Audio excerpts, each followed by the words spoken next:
UVA Darden.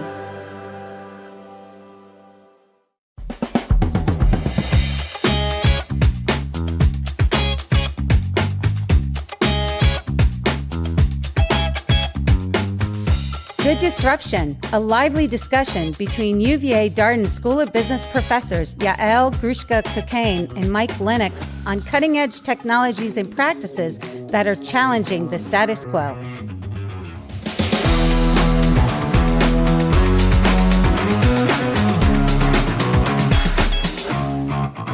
Hey, Mike, how are you? Hi, Al. How are you doing? I'm good. This time of year, as we start to think about the holidays that are upon us, it's always, it begs to kind of come together and reflect, don't you think? Yeah, it does. It does. What's your favorite holiday tradition? Well, we have so much. We are a mixed family in terms of backgrounds and traditions. And so we get the best of all worlds. We celebrate Hanukkah with a big party. We have Christmas. We put out stuff for the reindeer.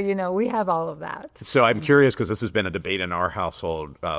In terms of when we put up like Christmas decorations. Oh, big one. I'm a traditionalist. I'm a big after Thanksgiving. You Yes. have to get to. But apparently I'm wrong. According to my wife. Early November. November 1st. Okay, Apparently fair enough. November 1st. Christmas music, decorations can go up. How about you guys? No, we're very late. So Very we late, pushed okay. it to the last minute. In fact, one of the fun things is to actually put up some of those decorations, which we're a little bit, I would say, probably humble with because we don't have huge amounts. So we typically it all goes up the night before, meaning the kids wake up to the lights. Oh, that's so cool. it's kind of a surprise, but they anticipate the surprise, but it's a surprise. How do you time Hanukkah versus Christmas, given that Hanukkah's moving on the calendar every year? So some years they overlap, some years they don't. Hanukkah has much less on the decorations front. They typically for a party, we do a big party, and so we'll decorate for that. Yeah. But then we have our little traditions around Christmas. Especially, somehow every year it's a miracle that every one of us gets a Toblerone for Christmas. So Oh, big, wow. big Toblerone. That's pretty cool. bar, yeah. That's pretty cool. Yeah. Well, obviously, this is a time of year for reflection and looking back. I've got a question for you. Yes, please. What technology that emerged this year are you excited to maybe get as a gift? Ooh. Anything that you would like to get as a gift coming, into the holiday season? Wow, that's a great, great question. I've been a lot more in touch with my wearables this year. While we haven't quite done an episode, although I think we should. Yeah. I did take a move and buy myself a watch, but I think that there's more out there. I'm also really kind of enjoying some of my exercising and You're a big runner. I'm a big runner, Yeah. and I'm getting more into it. But also at this age, weightlifting and all that fun stuff. Yeah. And so I think that there's a lot there that I can invest in my gym and invest in some of the kind of tracking technology and so on. So I'm excited about the innovation in that space. I'm not sure, what's the latest, ski machine or exactly, Mira or one of those things. That would be cool. That would be cool. My gym at home is in a great state, and I love going down to my gym, and I really indulge in it. So, kind of sprucing that up a bit is really what my hope is for the new year and for the holidays. Very cool. Yeah. Very cool. Yeah. What about you? They just came out with the Switch 2 this summer, but I'm not really a gamer. Neither am I. But I'm maybe I should get one, but I'm probably not. The humanoid robots that we've talked about in the past. Okay. I don't think I need one, but if you're gifting it to me, Al, if you're looking for a gift for me, that would be pretty cool. Maybe somebody to help out in the office, or somebody who could help with I didn't think about the office. I was thinking more at home. Yeah, But no. I'm not sure. We've talked about those before. If we're Maybe still a humanoid robot to sit in your classes, to take attendance. Maybe that's where things are grading. going. Okay, yeah, that's good. We can put some of that stuff off to the robot. Exactly. Well, I'm sure that you're just waiting for the day that you can buy your own autonomous vehicle, but that's. I mean, look, they're largely autonomous as is. I mean, we're getting pretty close on that one there. But I enjoy driving, so I don't know. I love the tech, as you know, but I'm not sure, I'm going to rue the day when I don't get to actually drive the car anymore. Well, I miss my old stick shift, so I'm also a sucker for the old technology. But I thought, one fun stuff that we've been doing, an episode that we've been doing every year is kind of reflecting on the year that we had, revisiting some of those technologies and how maybe our opinion has even changed in the few months since we recorded. And maybe we can kind of start to think with our listeners a little bit about what's coming and what might be interesting to talk about in 2026. Yeah. Awesome. Okay, so what have we done this year? What do you So we'll go remember? back to humanoid robots again. Oh, yes. And I think the one thing I would reflect on there is this still seems a long way off to me. And what's been fascinating is looking at things like Tesla's valuation. If you look at their valuation, it's hard to justify it without there being this massive boom in humanoid robot adoption. Yes. Again, I think we're still in that early part of the S curve here. So we'll see, but it seems like it's still a ways off to me. My question about those and the humanoid robots and where it's headed, how does that conversation intersect with anything related to energy? Like I hear a lot about the energy concern related to data centers and LLMs, right? When we talk, and we'll talk a little bit about our latest episode about LLMs. So the energy concern is a big one. But when we talk about these humanoid robots, if we are to start to see more use cases and more applications, is it also going to require us to rethink how we power them, the battery situation, a little bit like we did with cars? I think it's an interesting question, but if you look at like the last 100 years, in many ways, we've been electrifying human work for a while. Yes. Like whether it's a washing machine, right? Yes, Or a fair dishwasher machine. Like this is replacing human labor. Yes. The dryer machine, instead of having to hang everything on a clothesline. We still like to hang everything. Oh, do you? Yeah, Okay. we do. We don't like what the dryer does to our clothes, but Right. that's an aside. Yes. And then of course there's like, Roomba and these already, Yes. vacuums that we have. So I think it will just be a continuation of taking human labor and replacing it with a electricity generated Right. or powered device. At the same time, I'm not sure these are going to be big energy consumers. So maybe on that front, it's more of a linear, continued kind of linear increase versus maybe something like a data center, or data centers, plural, that kind of alludes to more of an exponential kind of growth in the needs that it puts on our energy sources. Maybe, even with data centers, not to get too optimistic here, they're already starting to emphasize efficiency in a way that we might be able to generate the same amount of compute with far less electricity. And I don't think we're there yet. I think there's a long learning curve still to move down, but it's obviously attracted a lot of attention now. So we'll see. We'll see if the electrical needs for humanoid robots ends up breaking the grid. Fair enough. So at the time when we recorded that episode, which was a while ago, after our conversation with Professor Frank Lee, we both concluded, I believe, that it's a good disruption. Yeah. Any change in your opinion about that? Not at this point. Again, I think this is one of those that I could have been tempted to say, like, this is still pretty far on the future, despite all the efforts that are going there. I think we'll see a lot of niche, specialty adoption. I feel pretty optimistic that we'll be able to keep this one under control. Interesting. I think I'm still in the good space in terms of that, but I might be on the fence with no disruption at all. To your point, maybe it just feels very natural to continue to replace human labor with these robots, and maybe this is just the next stage of it, and it doesn't feel as huge of a step, as disruptive, because it's kind of gradual. But again, I might be mistaken. Well, and again, on this podcast, we always like to remind people, like, these more technical way of thinking about disruption is about how it restructures markets. Yes. And whether this will, really fundamentally restructure markets or not, I think is an open question. Okay, beautiful. And so maybe I'll use that opportunity to segue into talking about digital twins, which was our next episode. And we hosted one of our own faculty here, Sam Levy here. I think you said no disruption. And I embarrassingly, I think that you never called me out on the fact that I didn't actually What's make your a call. answer? The public, our listening public, has wanted to know for months, where does Yael stand on digital twins? Well, I think I also fall on no disruption in terms of disrupting markets. Yeah. It's interesting because one talk that I heard recently that kind of maybe calls that into question. We had a great talk here at Darden by Ken Ono from UVA, who told us about all his amazing work with the UVA swim team and the Olympic swim team and those incredible swimmers who really crushed it in Paris in terms of the medals. And some of what they could do was using things like digital twins to kind of understand some of the dynamics of each individual swimmer and some of what they need. So I've seen cases where it really changes or it causes a shift in how people think. Maybe not to the point where it shifts markets, right? Well, no, and I think that's the interesting. Like, we're not saying when we say no disruption that a technology isn't improving, right? Like, isn't making things better in some way or not. It's just more of a question of whether it reinforces kind of existing capabilities and existing market structures, or does it actually cause us to kind of rethink how those markets are structured. Right. Which actually is a good segue to our next one, which was quantum computing. Well, yeah, and I think that these are related in some way.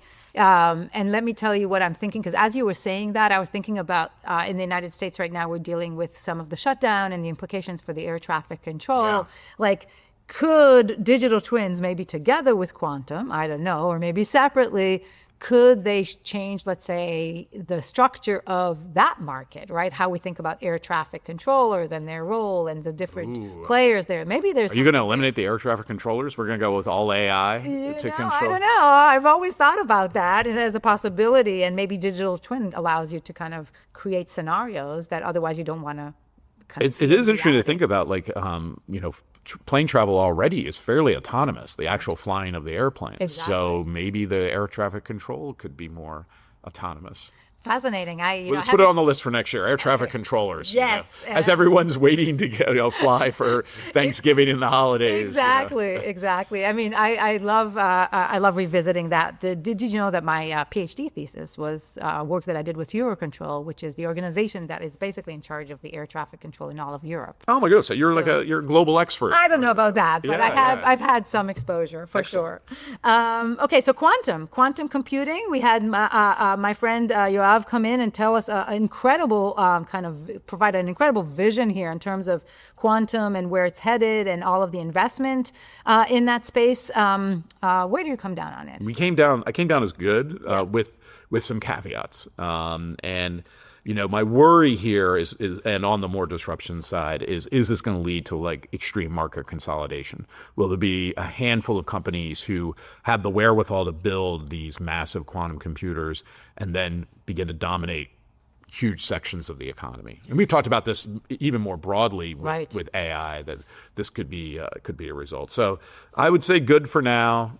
Some worries about concentration of market power. Well, maybe let me push a little bit, just because we have the time now to talk about it among the two of us. But like, if listeners want to understand a little bit more, like in a way, what you just described is a market structure change, right? Which is your definition of like a disruption. Yeah. Why is that necessarily bad in your mind? Like, why is that concentration necessarily a bad disruption in the way that you're describing it? Well, it's interesting.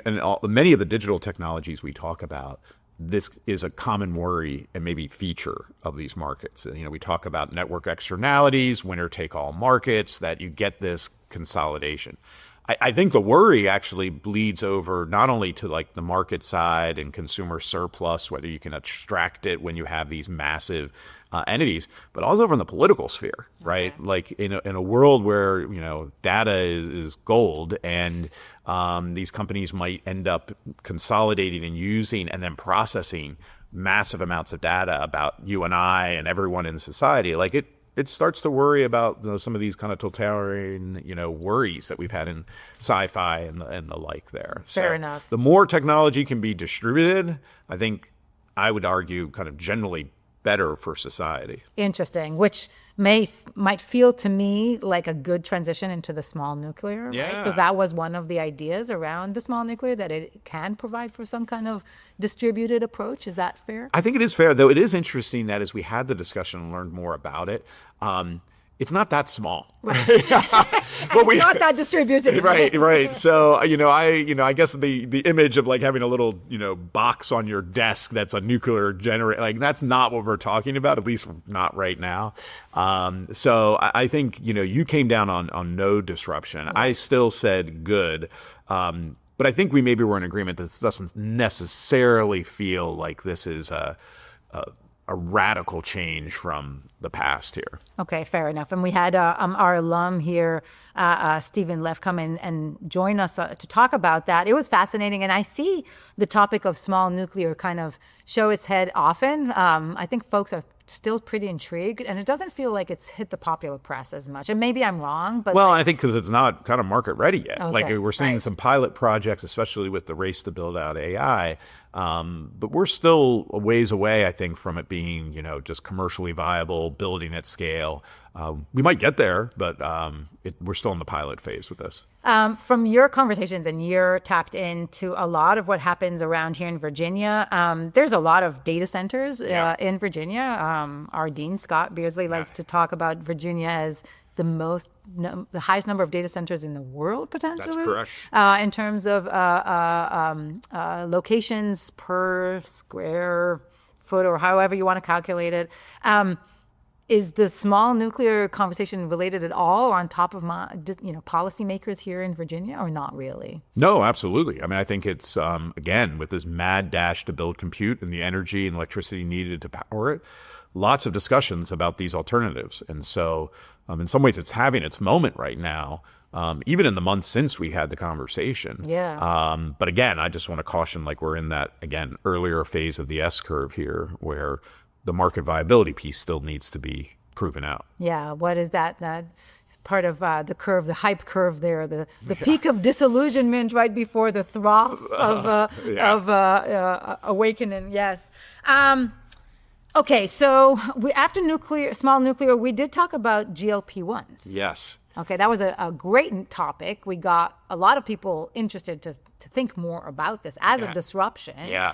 Have you thought about it since we recorded with Dr. Chabra? Well, look, I was looking over our year, and I realized, as always, I'm like the optimist, and I either am good and on a couple occasions no, but I didn't actually say bad for anything this year, which I'm kind of embarrassed. I'm kind of embarrassed by that. But at the same time, I went into this one, probably my predisposition was bad disruption.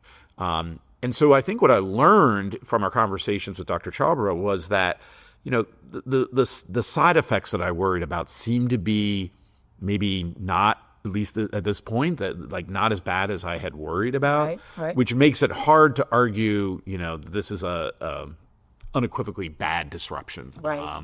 And so I still have my worries. I have my worries about abuse of it, what it means in terms of, the conditions under which people use it. But there are enough people with serious ailments where this is, and sometimes a lifesaver. Yeah. It seems I will stick by my good disruption on this one. Well, I think it's interesting because a lot of these technologies, and this goes back to the point that you were making around even quantum computing and like what do we do with this power? What do we do with these capabilities? What do we do with these disruption and these technologies? So there's a few things with the GLP-1s, both in terms of who's prescribing them and who's consuming them, and how do we put in place mechanisms to make sure that it's more for the good and as for the bad. Yeah. And there's also a really strong social component, and we've seen it since that episode has aired. Around that time, I think the whole sequence of ads came out with Serena Williams and her involvement, and I think that there was a big debate around that her role in promoting the use of it, and I can see that that's on people's mind. They're flipping between good and bad. They can't quite decide if this is a disruption that is being used in the right way that it's intended or not. Understanding the positives and what it can provide for individuals who need it. But I definitely fall in that this seems to be a disruption in that technical way we were talking about it. This is having impacts on a whole variety of industries, including the health and fitness and wellness industry, clearly on various aspects of the healthcare industry and drug discovery industry. Yes. Even things like, I imagine, like beauty and cosmetic, this seems to be having an interesting impact across a wide variety of sectors. And there are companies in adjacent areas that are having to kind of respond to it. Right. So. Right. Interesting. And of course, it's also, like we said before, disruptions quickly become political, right? Yeah. The price being debated, and this is stuff that, the government is involved in. So it's really fascinating to watch. Yeah. Drones. We moved to drones. This is when we disagreed, which is always good. It's always healthy when we disagree. Oh, yeah, you like it? I do. We need to find more polarizing. So you were bad, and yet again, I was good. Have you rethought your bad disruption? Oh, if anything, I'm even more convinced about that. Yeah, I not only did I make the mistake of watching the movie The Gorge, but but I just think I'm really fearful of what on the warfare aspect, and I just don't see as many positive use cases, and yet I think it is transformative. Like, I think it's a huge disruption. I think it can completely change markets and industry when it comes to that. And I'm fearful about the implications. Yeah, and I think maybe we're probably more aligned than I originally was suggesting there, because I do think from the commercial side, I can see it as a good disruption. It's hard to see like some serious negative, really negative on the agriculture side. Right. Or even like, drone delivery and things. These are adding to the portfolio. Could disrupt the markets in kind of interesting ways because of the ease of that last mile delivery, which is a big issue in the retail sector and the like.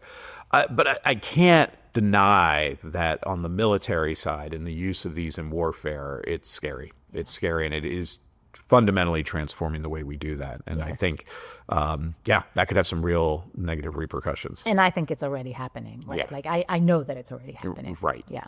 Exactly. No, I hear you. But it was great to have that conversation. And I think it's an important technology and disruption that folks need to make themselves aware of and think about, like many of these things, the business models and the kind of ethical leadership component of this is vital. And I think that's fascinating.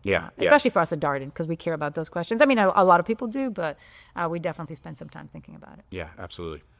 Last one. How was that live session for you? Yeah, this was just like last month. So I know, but it was fun. It was a lot of fun, and we should do more live sessions and have our students and others in the room with us as we record. What did you find that was different when you did it live? I mean, you were there physically in a room filled with people. Yeah. You could see their reaction to the conversation. I was unfortunately over Zoom, but I enjoyed kind of talking to Ronnie. Yeah, well, I think the obvious is great questions, right? Like, we try, but like crowdsourcing, questions for our guest experts is really useful. So I think that's a great addition. We can figure out a way to do this more live, more often, and get real time feedback from our audience. Well, I know that we've had the secret, hope of maybe making it to South by Southwest or to Vegas or to some of those kind of cutting edge conferences where we can go and experience some of the technology firsthand. Yeah. Maybe we should do that. We should do that. Yeah. We both decided good on LLMs. Sure. Again, it was only a few weeks ago, but you're sticking to your guns on that one? For sure, yes. Yeah.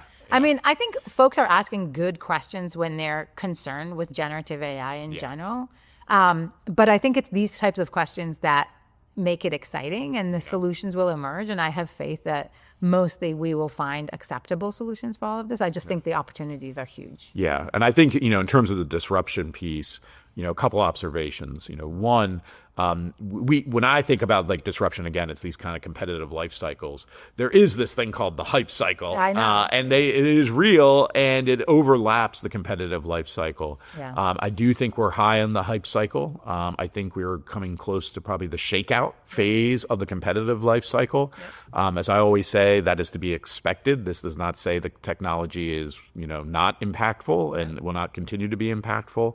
But there will be an alignment between expectations and performance, and then you'll kind of hit that plateau where it's starting to perform as we expect it to. Yeah, exactly. I do have a little bit of a worry about the investment bubble I think we are seeing in AI, and especially the build out of the physical infrastructure we see.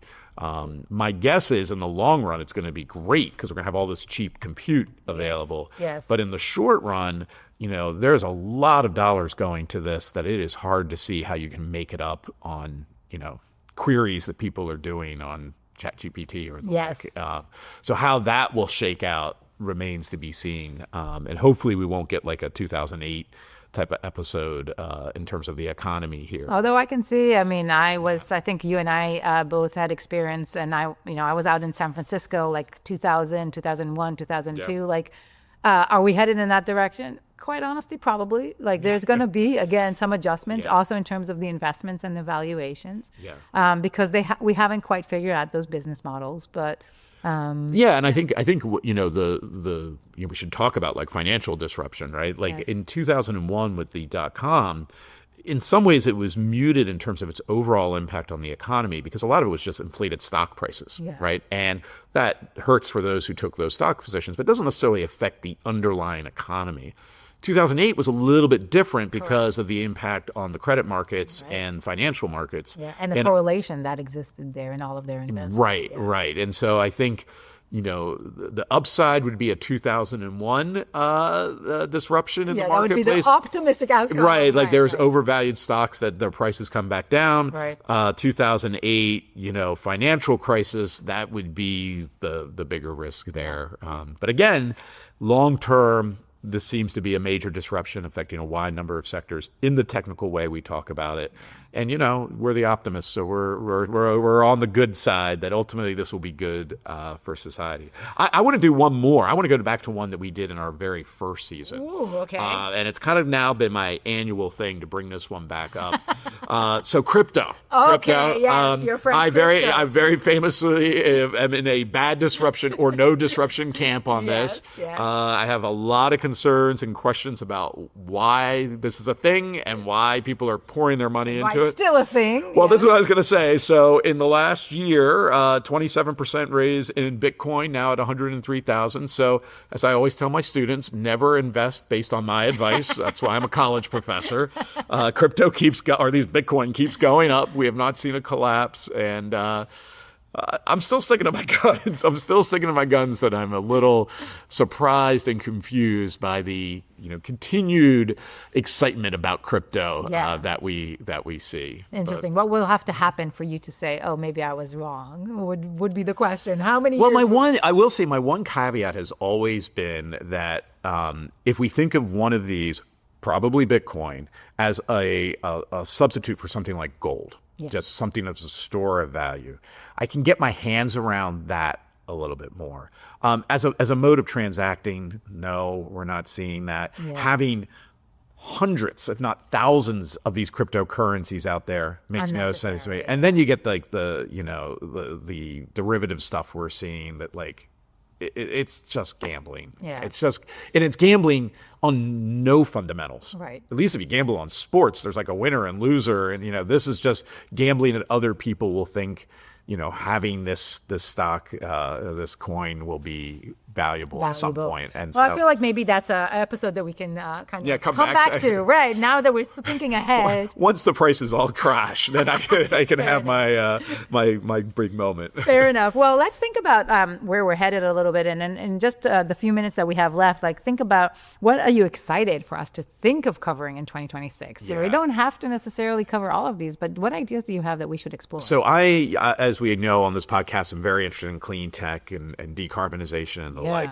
And there's some really interesting innovations coming around batteries. Ooh, okay. And batteries broadly defined. So one I want to talk about is a CO2 battery, which is a way of basically converting CO2 gas from liquid to gas, using it to turn a turbine, produce electricity. And the thinking is to use this for long-term storage of electricity. So very different than like a lithium ion battery, and would have very specific uses for like electric utilities. And that's just one of a handful of really innovative ways of rethinking like what do we need for storage and how do we go storage. Could that be storage for other sources? Like for instance, could it help with some of the storage of, let's say, the solar that, No, well, that's the whole idea. Like if you could use renewables and then store it to deal with the intermittency issue, that becomes important. Okay, great. But you have to realize like different use cases have different needs. So an electric vehicle needs power when you hit that gas pedal or the pedal. I guess it's not a gas pedal anymore. And that's a specific need to discharge the battery really quickly. If you're, again, long-term storage here, you don't need to have it do that. So you have other options available to you. And I think there's just a lot of innovation and exploration taking there. Fascinating. I would love, I you? can't wait to learn more about that.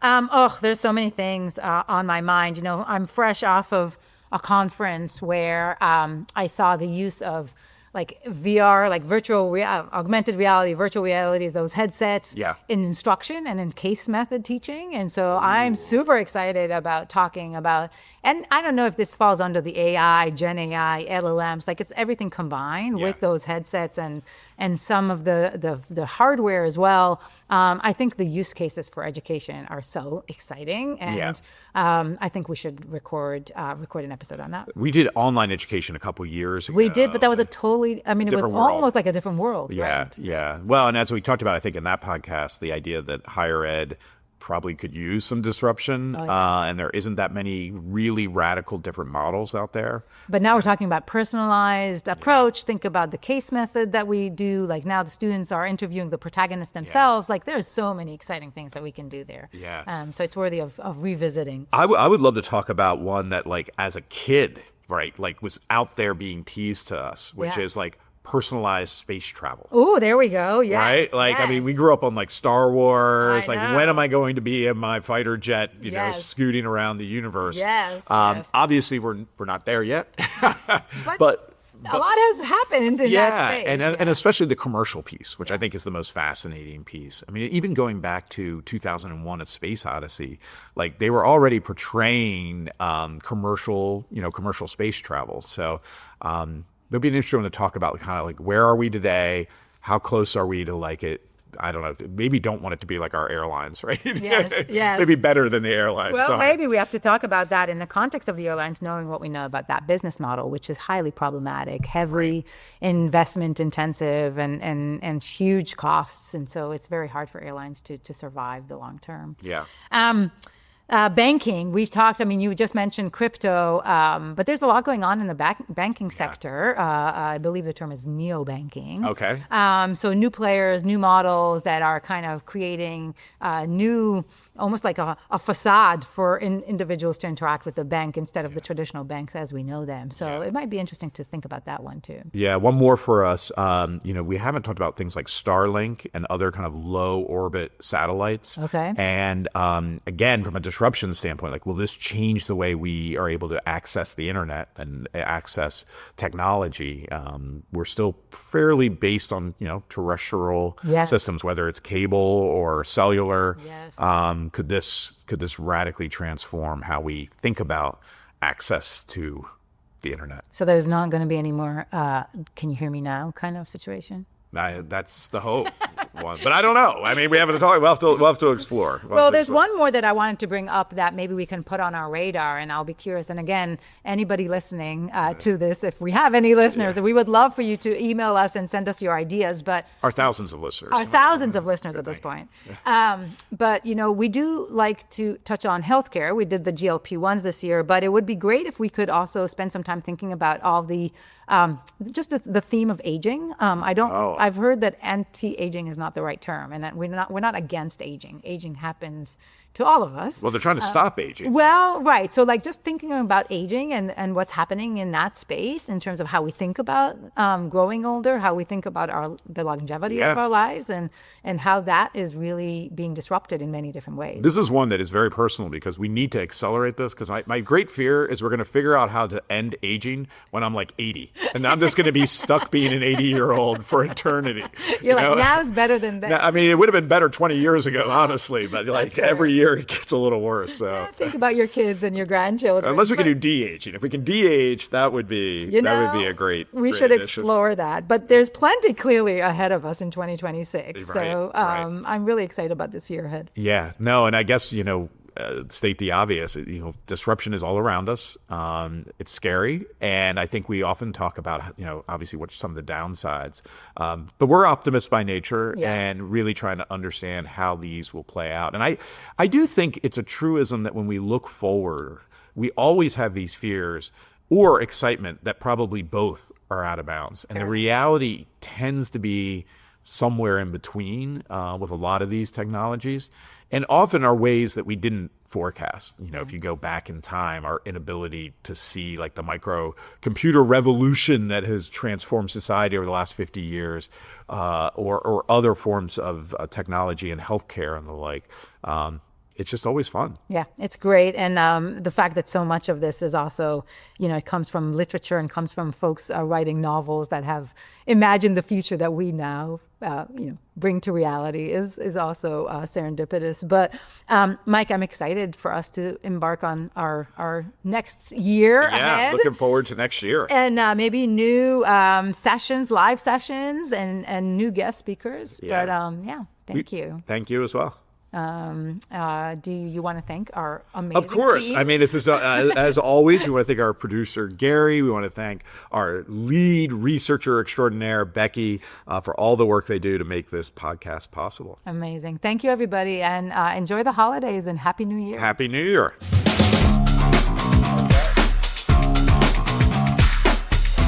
Good Disruption is a podcast from the University of Virginia Darden School of Business. Darden.